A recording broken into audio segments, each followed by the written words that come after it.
Welcome back to the Development Podcast. I'm Tony Carasani, and today we are discussing what shifting demographics mean for the future of development. We're joined today by Craig Hammer from the Development Data Group. Craig, could you tell us a little bit about your job here at the World Bank Group and how did you get there? Sure, Tony, and thanks for having me. Well, the Development Data Group and the Office of the World Bank Group Chief Statistician is a wonderful place to work if you are obsessed with the intersection of data and decision making, as I am.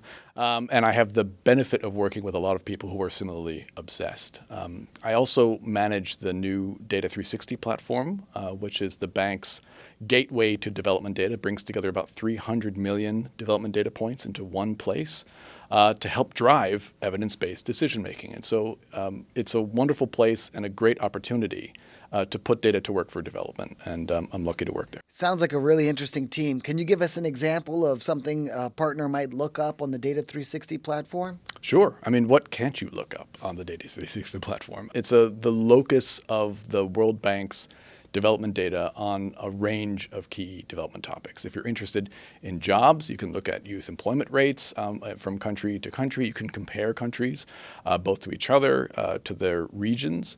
You can look at global trends. We have time series data that goes back 50 plus years. It's a wealth of information, and it is meant to help power decision making in our client countries and around the world. Fantastic. So when we think about the global population, most of us assume the population is always growing, and we've heard so much about aging countries. But what are the trends now in terms of population, age, and birth rates? It's a great question. So what we know is that the global rate of population growth is slowing down. So in 2020, the population growth rate slipped to under 1% for the first time in 70 years. So that means in some parts of the world, you have some countries where you have an aging population, but in other parts of the world, you have a younger population. And this really matters for the work of the bank to think about what type of information and policies matter most in ways that were relevant to those two realities. Why does it matter that so much of the world is getting older? There are two parts to this story. You're right that some parts of the world are getting older and other parts of the world are getting younger. So take, for example, the United States. The median age in the U.S. right now is 38. The median age in Western European countries is 42. Median age in Japan is 48. What do you think the median age is in sub-Saharan Africa? 30, maybe? 19. Wow. So you have aging populations in some parts of the world, notably the richer parts of the world. And you have people in sub-Saharan Africa, a larger number of young people. Now, this is an opportunity with the right types of policies, with the right types of access to education and healthcare and infrastructure.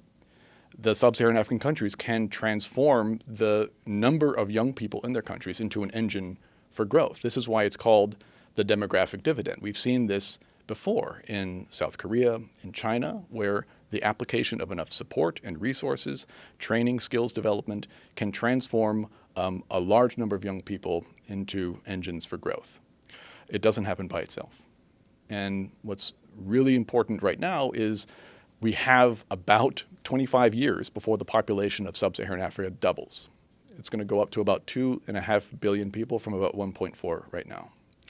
And so planning forward, putting in place the right types of policies driven by data and evidence are crucial right now. And that's also a mixed story right now as well.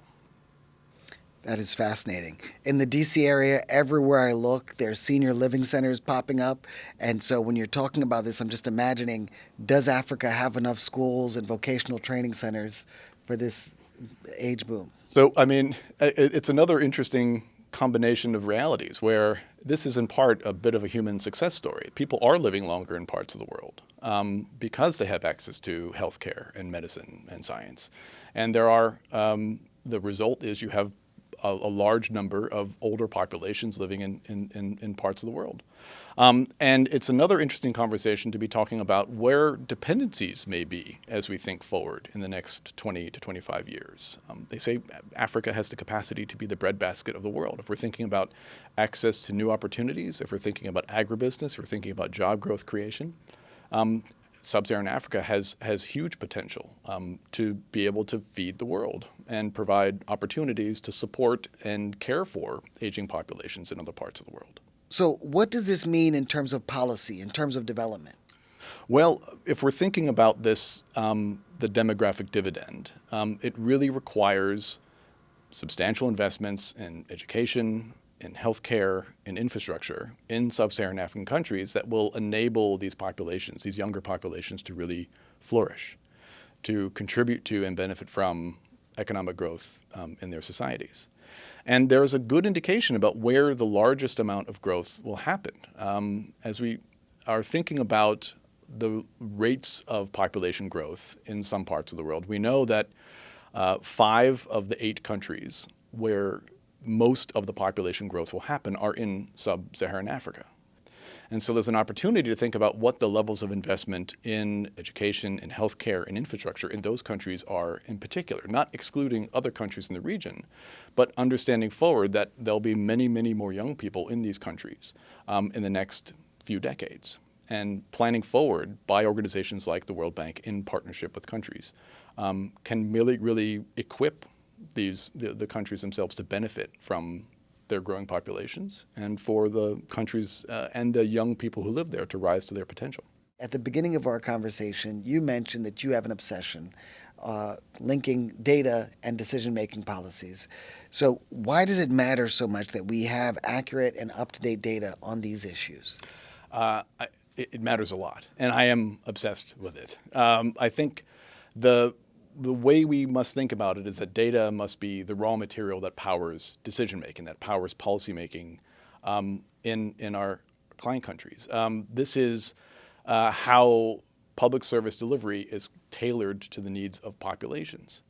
And that's kind of the rub, where there are massive and persistent gaps in very crucial data that are preventing countries from taking some of these decisions. It's a brake on the effectiveness of public financing for service delivery. One example is something that I think is taken for granted in many parts of the world, which is birth registration, right? So in the United States, you're born, you get a social security number, and that provides you access to public services, education later in life, and more. Unfortunately, there are more than 200 million children around the world whose births are not registered. This is a brake on how these children will rise to their potential in their future. We don't have comparable reading assessments for more than 750 million children around the world.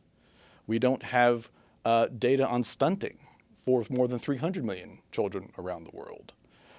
There is this gap there are these gaps that have to be filled in order for institutions like the bank and our country partners to be able to provide the value that these children need. And if we're thinking forward again, the opportunities to create on-ramps for economic growth, for job creation, all begin when children are very, very small. And this is, I think, one of the key discussions that is increasingly happening in this organization, which is how do you ensure that you are collecting the right kind of information at the right time on children, on adolescents, on youth, in a way that arms the organization and countries with the information they need to be able to create the policies and provide the value for these children so they can become productive members of society and benefit from improvements in economy. What is the World Bank doing to address these challenges? Well, the good news is a lot. So right now, for example, the World Bank is providing financing and technical assistance to more than 45 countries to build their foundational data and statistical capabilities. It's a massive increase in investment and support for data and statistics, and the bank is leading the world in these investments. Right now, more than $2.2 billion in operational support for these countries to build these capabilities. Importantly, to come back to this question of how the bank is filling data gaps for young people, for children. The bank and UNICEF have just embarked on a new joint effort to create a program called the Minimum Data Package for Children, Adolescents, and Youth. I know that doesn't exactly roll off the tongue, but it tells you exactly what it is, which is these organizations, the bank and UNICEF, are working with client countries now to identify the most mission-critical gaps in data on children and to provide financing and technical support to fill those gaps, to drive policy reforms in ways that matter the most. Craig, thank you again. This has been incredibly insightful. It's really great to learn more about how data drives decisions for both the World Bank Group and our partners on making investments that make sense for both aging populations and younger parts of the world. I hope that you've all enjoyed this episode, and please stay tuned for future episodes of the Development Podcast.